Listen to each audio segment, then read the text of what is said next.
Hello everyone. So today we are in Nnewi and this is the housewarming party of Sir Okafo aka Akụamia Nnewi. This is his housewarming party happening on the 2nd of January 2024. Chigozie Okafo Akụamia is the owner of Executive Golden Nugget Hotel that just opened their one-of-a-kind nightclub called Magnitude Nightclub on the 30th of December. And today, he is opening his house. This is his housewarming party. And the who is who in Anambra State, in Igbo, in Nigeria, we are present on this day for this housewarming party. Sakletu Beto and so many people, name them, all the big names you know, they came for the housewarming party on this particular day. We are going to move from the outside to the inside, so you see what the house looks like. So many housewarming parties have been happening in Nnewi, the billionaire city, since December 2023. And what good thing about these houses, these country homes they build, is that after building, they always start the road that lead to their houses, you know, for it to be a way that the community would gain from their project, from their wealth. And you can see this one, it was interlocked from the entrance right to where the house is and even beyond. So that is what giving back to community is. So subscribe to my channel, turn on notification. Let's take a tour around this Akụamia's new mansion.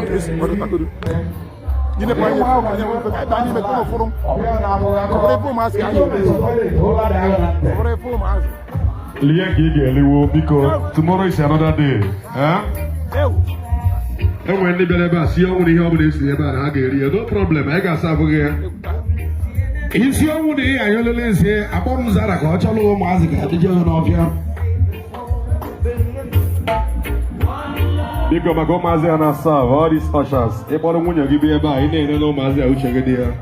And what I can follow about here is a man. I can't. I'm going to guess the one I have to if you say, complain what they give to your wife. Baby, look at you yourself. You cannot do money. When you can say, "Oh, then I took a home and I made in a share." When I complain, one day you want about the Apalania, all I believe in. Everyone want no one or for everyone gets I got a little one will need water. If you want to kill him, even no one will put it. To our couple on Anambra State, if you see on a poor one, salute and logos of ma. Salute and I look, even salute and allo. It's a while and I look Wagana, never want to kill Anya. Otolo Nnewi, but I'm only for my second easy. Na baby, oh, wouldn't get a job money to put another money dear. I am an ever give you good dinner. And that is IKK, the Ganga Master in the building, ladies and gentlemen. Yes. Permit me to talk about the Akụamia Cathedral. This is Akụamia Castle. Makandida Singo, Hakotena Odugo, Oyamoli Babadesi and go, Oyamolege, Wagego, Yamayoki, Yabome, Wulamosu, Naked Oleke, Akụamia with Chilego, or Canada. Then you put him one on the hotel, put him, and put on young water. Maria Zebata, I hear put on young Mona. Magro, you are time of the witch, or Canada. In I put a bad year. Oh, yeah, when I go, Bello, we are Bella. That's where I go. I don't number nobody. You would have woman. Akụamia Logistics, CEO of Promise and Favor Custom Agency Limited, Director of Best Promise Global Services Nigeria Limited, and the CEO of Consultant Services Nigeria Limited.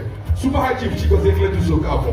Akụamia Nnewi, Ego Dado, na Lagos. Mayor, na more of it. Akụamia Pass me $1. Sample of your na more of it. Oga, I am going to go.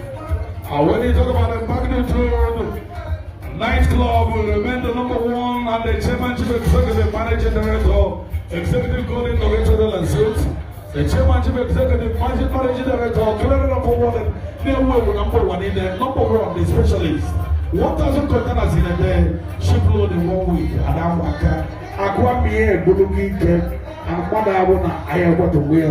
Ebe nọ n'ụbọchị nketa ahụ na nke meyọ Akụamia Nnewi meyọ na mbọ ọgaranya na today of official opening of cathedral nwanne eruchu ụlọ cathedral. Ife ga-eji n'ụlọ elu ịtọ ka mmadụ obodo onye sọ nsị ya ọganede a na-egbu akpa na nkịtị pụrụ onye ọbụla bụ akpa mmadụ ndị na-ebi ego n'anya da ọgaranya obi ọgịnnemede nwoke na-ebechebeche nne mmụrụ ga-enwe nwa ọganede anya bụ nwa. To announce the arrival of a verified son of Akpugo Asian Kingdom. This is the landing of Super High Chief, the great managing director of Grace and Nigeria Limited. Super High Chief Dr. Nosaje Bue, Otolo in the building. Ego na jiji na dia sa, they want to go there. Ego na jiji na dia sa. Ibe kuna sport warrior. Ego na jiji na sa. The CSP big boss. Ice. Ego na jiji na dia sa. Onye is atokwe ho. Onye is atokwe ho.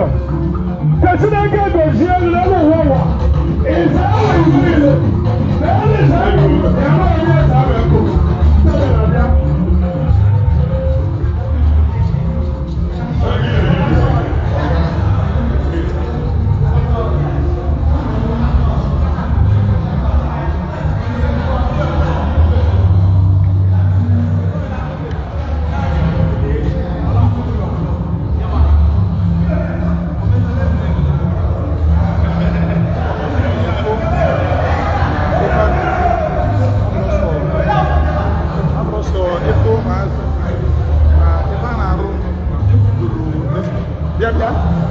Yeah.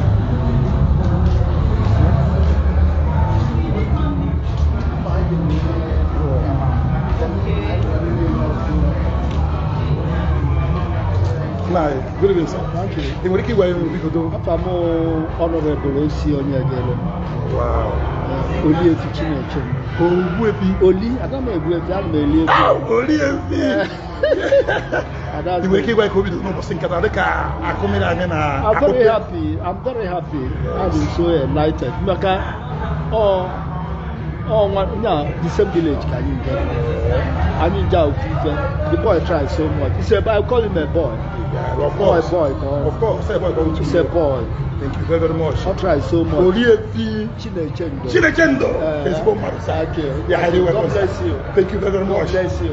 Anyị na-aga n'ikuku unu n'anya na afụ ka anyị wụ mmemme si aga n'ụbọchị nke taa. Ịnekwa anyị ife mmadụ rụrụ n'ụbọchị nke taa.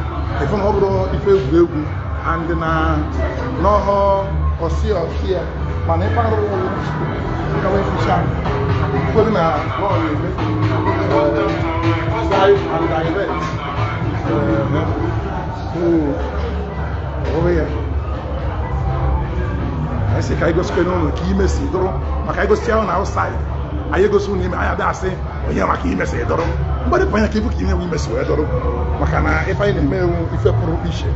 And I'm going to Massina, if I don't know that, I followed that out 4 pallets. For the 4 miles. 4 miles.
Hey,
I'm